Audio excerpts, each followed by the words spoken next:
District report Sanghar Mahmud कायम खानी की रिपोर्ट मौजूद रीजनल डायरेक्टर मोहतसब आला सांगड़ फजल मोहम्मद शेख पारां अॼु ट्रेजरी ऑफिस सांगड़ में खुली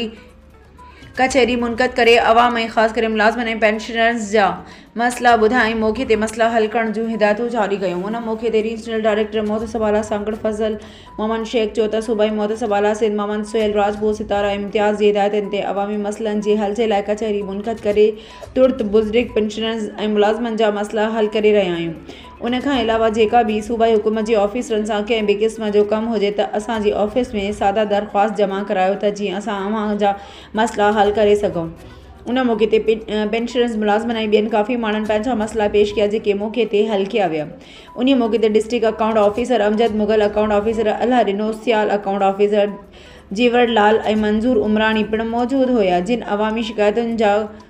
कानूनी राया ॾिना ऐं मसला हल करे रहियल मसइलनि खे कानूनी घुर्जूं पूरियूं करे जल्द खां जल्द हल करण जो रीजनल डायरेक्टर मोहतसब आला सांगड़ खे यकीन ॾियारियो वियो।